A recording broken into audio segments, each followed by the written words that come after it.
सही अज मां पुट जे हथां जो लुटजे असां इंसान सजायो पाण के मां जो बच्चे जे हथां लुटजे अल्लाहु अकबर नहीं कोट जे धरती ते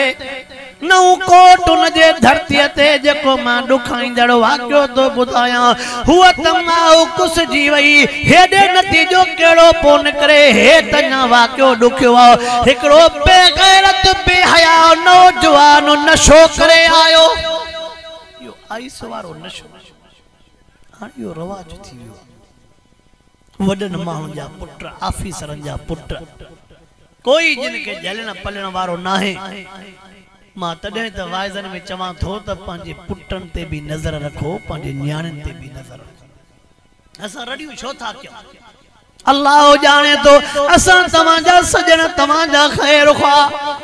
मां त वाइज़नि में हे भी जुमला शुरू कयान जेकॾहिं तव्हां मिस्कीन हो तव्हां गरीब हो जेकॾहिं अब्बे के लटा सादा पाता पियान पुट के 5000 वारो वॻो अब्बो सोचे मुंहिंजे बच्चे पैसा काॾों आंदा अब्बे के सादरी टोपी पई पुट के चैन 5000 वारी टोपी अब्बो सोचे मुंहिंजे पुट पैसा काॾों आंदा अब्बे के जेकॾहिं सादी चोपल पई पुट के 5000 वारो सेंडल बूट अब्बो सोचे मुझे पुट पैसा काॾों आंदा आवाज है सोचे त अब्बो आवारा न क्यो पंजे बच्चन के आवारा न क्यो पंजे बच्चन ते कड़ी नजर रखो पुट ते भी नजर हुजे पर मां लफ्ज वधाए तो चवां सख्ती सा तो चवां न्याणीअ ते अञा वधीक कड़ी नजर हुजे पुट ते भी नजर हुजे या पुट ते भी नजर हुजे न्याणियुनि ते भी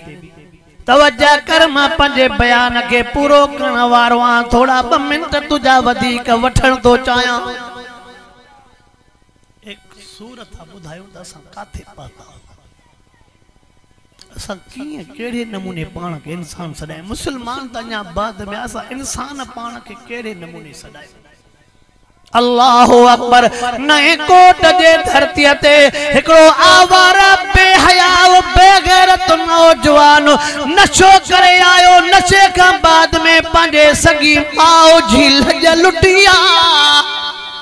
पुट थो पंहिंजे सगी माओ जी लज लुटे मां तोखो तो पुछा कया कहार भी त यो मंजर ॾिसंदो हूंदो मलाइक भी त यो मंजर ॾिसंदा हूंदा मलाइक चवंदा हे त इंसान जंहिंजे लाइ रब करीम खे इलाज कया से पैदा न करेन यो मंजर ॾिसी पोइ बि अल्लाह दुनिया तबाह न कई अज मां पुट जे हथां जो लुटजे असां इंसान सजायो पाण के मां जो बच्चे जे हथां लुटजे गैरत हली वई शनास हली वई फकत मान लंबे न वाक़े के लंबो न तो कया न तो खोड़े न में दर्द थी खोड़े न में गालियों थी पर एकड़े पासे दे तो के वठी तो हलणो चाहियां यो पासो थोड़ो बुध जाए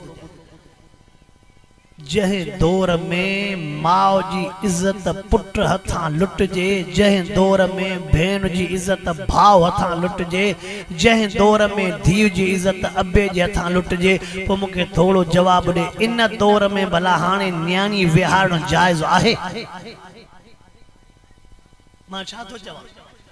जंहिं दौर में माओ भी महफूज न है जंहिं दौर में भेण भी महफूज न है जंहिं दौर में न्याणी भी महफूज न है काथे पीउ बेगैरत थियो काथे पुट बेगैरत थियो काथे भाउ बेगैरत थियो तव्हां को तो पुछा कयो अहिड़े माहौल में न्याणी विहारणो काथे जाइज़ वा अन्या भी अख न खोलियो त कॾहिं खोलींदासीं क़यामत को पोइ खोलींदासीं अन्या भी जेकॾहिं न सोचो त कॾहिं सोचींदासीं लक़द कान लकुम फी रसूलिल्लाहि उसवतुन हसना जेकॾहिं जन्नत खपई अल्लाह जो रज़ामंदो खपई मिठे मोहम्मद करीम जे सुन्नत के अपनायूं अच जाए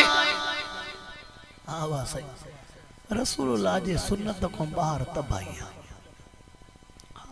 रसूलुल्लाह जी सुन्नत को बाहर तबाही आ बस मां तवा के इहो ही अर्ज तो रखा हे कुरान पाक जा आवाज़ा हे कुरान पाक जा वाइज़ हे कुरान पाक जो लोलियों पो अल्लाह क़यामत के धिकई तो त अन्या आहिन कुरान जे आवाज़ बुधण वारा पो अवा समड्रा उते मशू